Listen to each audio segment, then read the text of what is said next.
Familia querida, el Señor les bendiga y les guarde. El día del castigo. Familia, hoy les quiero dejar una tarea para cada uno de ustedes, que se pregunte usted mismo, que pregunte sobre sus familiares. Si hoy le tocara partir de este mundo, ¿usted se iría para el cielo o para el infierno? Número uno. Número dos, ¿por qué? Si usted me dice que se va para el cielo, pregúntese usted mismo, ¿por qué usted cree que se va para el cielo? Y si usted cree que se iría para el infierno, usted me responde, ¿por qué usted cree que se iría para el infierno? Luego, es bueno que sepamos que la Biblia dice en Romanos 10:10 que si crees con tu corazón y confiesas con tu boca que Jesucristo es el Señor, serás salvo. Es decir, no importa lo que hayamos pecado, lo que haya pasado en el pasado, si tú y yo recordamos que Jesucristo pagó por nuestros pecados, la Biblia dice, si el Hijo os libertare, seréis verdaderamente libres. Dice, conoceréis la verdad y la verdad os hará libre. Es como cuando te llevan a un tribunal y te acusan y el juez dicta sentencia sobre ti de muerte. Y de repente viene alguien y dice que él va a llevar esa muerte y que tú puedes irte libre. O que él va a pagar tu multa y que de repente ya tú no debes nada. ¿Aceptarías ese sustituto? Claro que sí. Ese sustituto se llama Jesús. Es el regalo de vida eterna. Y nosotros hemos sido llamados a aceptar. La Biblia dice que la luz vino a este mundo, pero que los hombres amaron más las tinieblas que la luz. Y aquí viene la otra pregunta. ¿Cómo reaccionas ante el pecado o la gracia de Dios? ¿Por qué? Porque muchas veces nos sentimos atraídos al pecado en vez de la gracia de Dios, en vez de las cosas de Dios. Y cuando no sabemos discernir una cosa entre otras, o cuando no sabemos rechazar el pecado y seguimos detrás del pecado, pues a eso es lo que la Biblia ya le llama adulterio espiritual, porque al hacer eso, muchas veces, de hecho, muchas de las cosas, de las bendiciones que Dios nos ha dado, las usamos al servicio del pecado. Y de eso es que habla la clase de hoy. En Oseas capítulo 9 habla de cómo Israel hace un recuento. El profeta hace un recuento y le recuerda a Israel quiénes ellos eran y de dónde cayeron. Y le habla de un inminente castigo que vendría, porque Dios ha establecido lo que le llaman la ley de la siembra y la cosecha. Por eso, cuando Pedro le llevó una oreja a alguien, él se la puso de nuevo y le dijo, el que espada mata, espada morirá. El que hierro mata, hierro morirá. ¿Ven? Entonces, nosotros tenemos que sembrar obediencia, sembrar honra. Por eso dice la Biblia, honra a tu padre y a tu madre para que te vaya bien y sea de larga vida en la tierra que Dios te da. Usted ve, tú siembras honra y entonces ¿qué cosecha? Larga vida, paz, bienestar. Cuando eso a los padres, imagínate cuando tú siembras honra y obediencia a Dios. Por eso dice la Biblia, el bien y la misericordia me seguirán todos los días de mi vida. Vamos a ver, Oseas 9 dice, no te alegres, oh Israel, hasta saltar de gozo como los pueblos, pues has fornicado, apartándote de tu Dios. Amaste salario de ramera en todas las eras de trigo.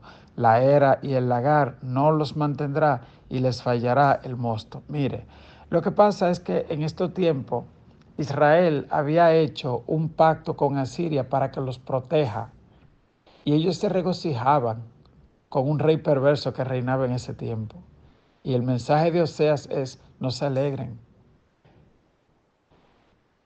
Le dice, ustedes amaron el salario de ramera. Esto tiene una expresión física que tiene que interpretarse espiritual. Cuando dice el salario de ramera o de prostitución es cuando uno le da la espalda a Dios y va tras los ídolos. Y las bendiciones, las cosas que Dios te dio, tú te las atribuyes a ti mismo. o crees que fue que si o te acuestas con fulano o que si le fallas a Dios para no ofender a los hombres, todo eso la Biblia le llama prostitución espiritual. Y entonces uno cree que esas bendiciones llegaron por el pecado que uno hizo, en vez de atribuírselos a Dios. O hay otros que se creen Nabucodonosor y se creen que ellos son la última Coca-Cola en el desierto y que ellos son los más inteligentes y que eso fue por su grandeza y su... Ahí mire, yo le voy a recomendar un himno de Estanislao Marino que se llama Malagradecido soy. Usted lo busca en YouTube y lo escucha. Habla de la historia de Nabucodonosor. Eso le pasó a Israel. Ellos prostituyeron la gracia de Dios. Y una cosa hay, y es que el rebelde le atribuye entonces a Dios la parte mala de su desobediencia. Y dice, amaste el salario de ramera. Y es esto. ¿Cuál es el salario de ramera? Los beneficios que uno recibe en medio de la desobediencia o de prostitución. A eso es que se refiere acá. Y usted sabe que la Biblia en la ley prohibió que el salario de ramera entre en la ofrenda del templo. Es decir, hay cosas, hermano, que nos apartan bastante de Dios y que uno tiene que tener mucho cuidado con eso. El verso 2 dice, la área del lagar no los mantendrá, es decir, dice también, y el producto de ustedes, el salario que cobren, no los va a mantener. En otra palabra, se los voy a quitar. Ok. El 3 dice, ¿qué es la área y el lagar? Eso era lo que mantenía el pueblo. Hoy sería tu empleo, hoy sería tu empresa, hoy sería tu cosa. Las bendiciones que Dios le da a uno.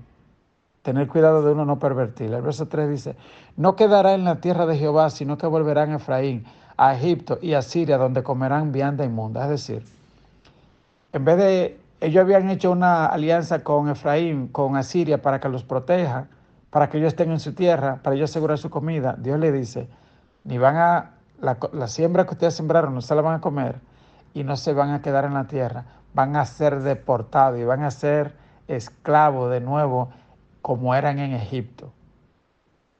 O sea, está diciendo esto 60 años antes, dándole oportunidad todavía al pueblo de que se arrepienta. Pasaron 60 años más y ellos siguieron en lo mismo. Hay gente que dice, no, pero hace mucho que Dios dijo que viene y no viene. Lo mismo. La Biblia dice que Él no retarda su promesa, Él es paciente para que la gente vuelva a Él, para que tú y yo le prediquemos a la gente que no conocen de Cristo.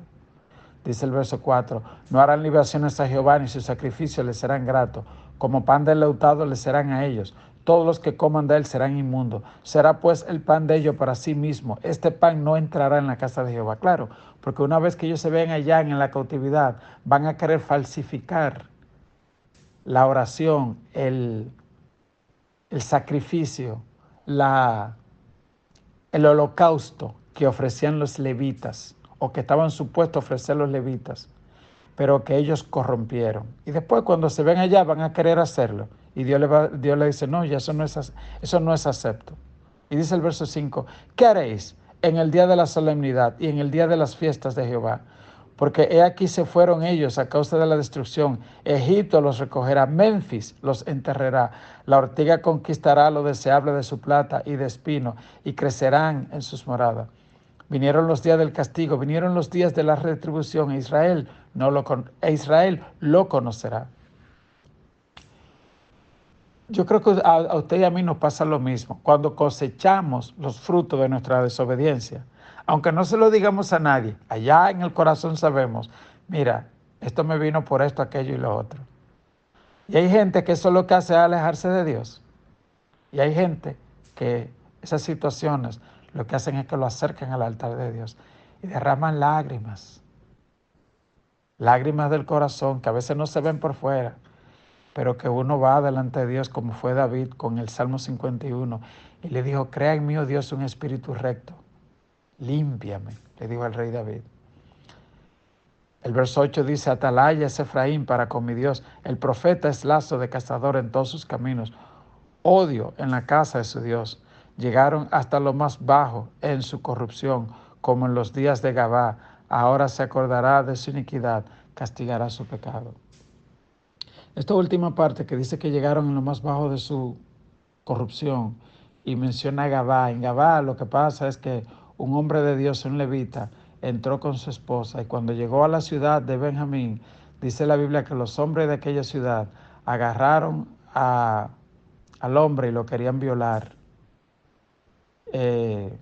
Y querían violar y agarraron su mujer y la violaron toda la noche hasta que al otro día ella se cayó muerta.